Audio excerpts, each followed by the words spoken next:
Are you thinking of spending money on Genesis crystals? If yes, then I recommend watching this because it might just save you a bunch of money. There's this website called Lootbar GG, where you can save up to 25% compared to in-game purchases. Since Lootbar uses the official partnership route, you can enjoy all the official Hoyoverse recharge events, meaning you can get twice the amount of Genesis crystals if you have the bonus. This is how I purchased 6,560 Genesis crystals for only $47. All I had to do was provide my UID and make the payment, and 1 to 2 minutes later, I received the crystals on my account. No hassle. It's completely safe and secure, and has thousands of good reviews on their website.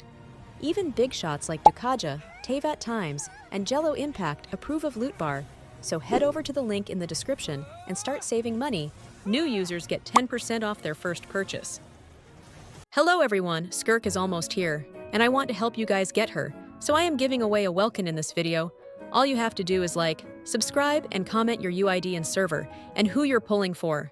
The 5.7 first half banners have been revealed, and today we're diving into the Skirk and Shenhe banners, breaking down everything from the 5-star and 4-star characters to the weapon banner, which honestly offers some solid options. As always, pull for who you like. This video is from a meta perspective, so keep that in mind before raging in the comments. Now, let's talk about Skirk. To sum it up, if you want Skirk to be a strong DPS character, the key is to get Escoffier. That's all you need to make her incredibly powerful. You don't absolutely need Furina, though it does help, but as long as you have a good build and solid Hydro or Cryo teammates, you'll be able to fully clear Spiral Abyss. Skirk is definitely a viable DPS without the Escoffier, though it's true that with the current high-end DPS comparisons, her performance without it won't hit the same level. The bottom line is, if you plan on getting Escoffier eventually, Skirk will be one of your strongest DPS characters. When built well with peak teams, she could even rival Mavuika in some cases, though Mavuika still has more versatility overall. Make sure to join our Discord server to take part in frequent giveaways, get instant leaks and updates, and hang out with other Genshin players, including me. Link is in the description. Now, should you pull for Skirk for meta? Honestly, if you already have Escoffier, I'd say it's a good idea. There will be some tough content that she excels in, and she's really fun and easy to play. The playstyle is focused on normal attacks, and it's very straightforward, which makes her enjoyable to use. If you're comparing Skirk to Mavuika for meta, then Mavuika is still the top choice, but Skirk is a solid second if you enjoy her playstyle.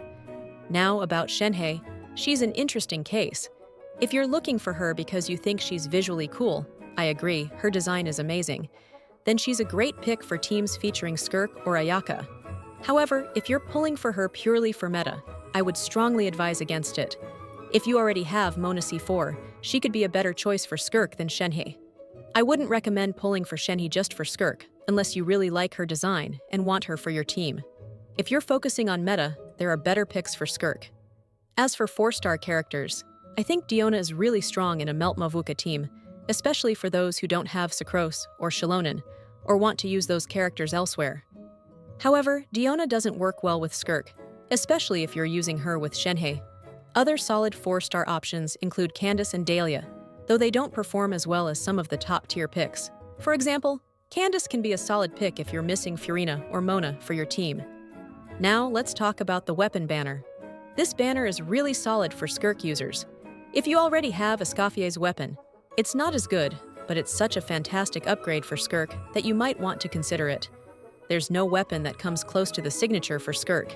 Even if you lose the 50-50, Calamity Queller is a great consolation prize, as it works well for attack-scaling off-field characters, and is a good alternative for Escoffier. If you already have a great 5-star weapon like Ayato's weapon or Mistplitter, you might want to skip the weapon banner and go for Skirk's Constellation one. When it comes to 4-star weapons, I wouldn't recommend pulling for them. Most of the 4-star weapons are either niche or situational, like Xiphos's Moonlight, which is excellent for Kazuha if you have high refinements. Wandering Evenstar is another solid option, particularly for characters like Nahida or Sucrose, who benefit from elemental mastery. Favonius Lance is also a great general-purpose weapon that works for a wide range of characters, but don't go pulling specifically for 4 stars. Overall, if you're focusing on Skirk, I'd suggest going for her weapon over C1, especially if you already have a solid 5-star weapon for her. If you're going for Shenhe, I wouldn't recommend pulling for her weapon unless you really want it.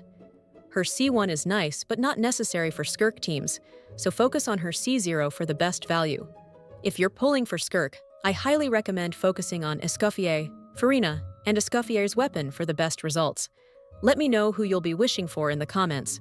Thanks for watching and subscribe, or you'll lose your 50-50 to Chi-Chi.